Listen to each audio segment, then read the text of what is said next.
The Wolf and the 7 Young Kids. There was once an old goat who had 7 little kids. She loved them all as much as any mother ever loved her children. One day the old goat wished to go into the woods to get food for her kids. Before she started, she called them all to her and said, "Dear children, I am going into the woods. Now do not open the door while I am away.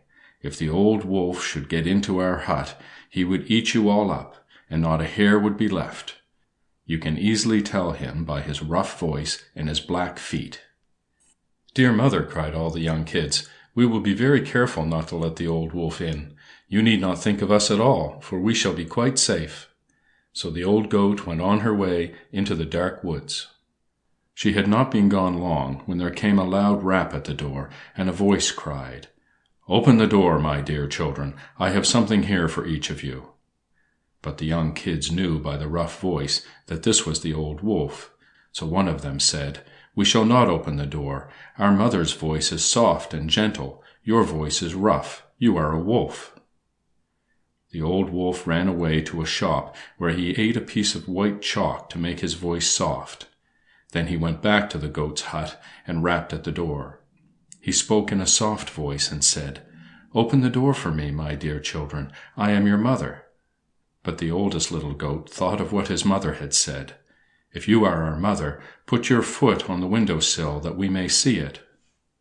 When the wolf had done this, all the little goats cried out, "No, you are not our mother. We shall not open the door. Our mother's feet are white, and yours are black. Go away, you are the wolf." Then the wolf went to the miller's and said to him, "Mr. Miller, put some flour on my foot, for I have hurt it." The miller was so afraid of the wolf that he did as he was told. Then the wicked wolf went to the goat's house again and said, "Open the door, dear children, for I am your mother." "Show us your foot," said the little kids. So the wolf put his one white foot on the window sill. When the little kids saw that it was white, they thought this was really their mother, and they opened the door. In jumped the ugly old wolf, and all the little kids ran to hide themselves. The first hid under the table, the second in the bed, the third in the oven, the fourth in the kitchen, the fifth in the cupboard, the sixth under the wash-tub, and the seventh, who was the smallest of all, in the tall clock. The wolf quickly found and gobbled up all but the youngest, who was in the clock. Then the wolf, who felt sleepy, went out and lay down on the green grass. Soon he was fast asleep. Not long after this the old goat came home from the woods. Oh, what did she see! The house door was wide open, the tables and chairs were upset, the wash-tub was broken in pieces, and the bed was tipped over. "Where are my dear children?" cried the poor goat. At last she heard a little voice crying, "Dear mother, here I am in the tall clock." The old goat helped the little goat out. Soon she learned how the wolf had eaten her dear children. Then she went out of the hut, and there on the grass lay the wolf, sound asleep. As the goat looked at the wicked old wolf, she thought she saw something jumping about inside him. "Ah," she said, "it may be that my poor children are still alive." So she sent the little kid into the house for a pair of scissors and a needle and some thread. She quickly cut a hole in the side of the wicked old wolf. At the first snip of the scissors, one of the kids stuck out his head. As the old goat cut, more and more heads popped out. At last all 6 of the kids jumped out upon the grass. They went hopping and skipping about their mother. Then the old goat said to them, "Go and bring me some large stones from the brook." The 7 little kids ran off to the brook and soon came back with 7 large stones. They put these stones inside the wicked old wolf. The old goat sewed up the wolf's side so gently and quietly that he did not wake up nor move.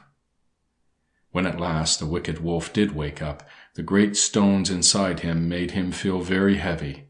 He was thirsty, too, so he walked down to the brook to drink. The stones were so heavy that they tipped him over the edge of the bank into the deep water, and he was drowned.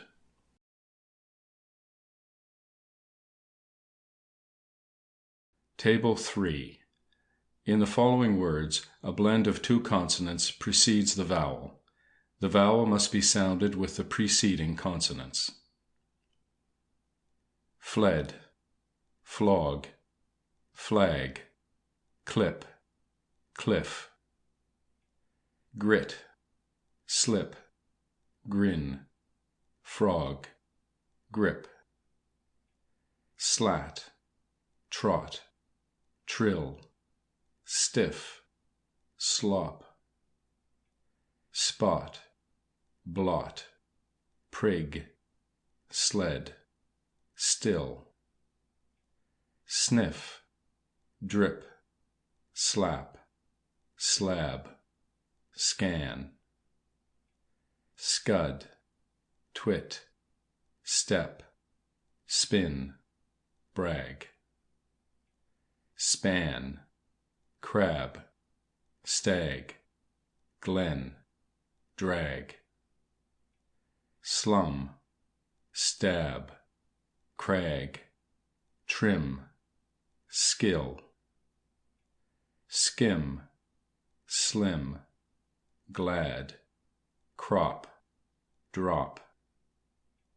Snuff, skin, skip, scab, snob.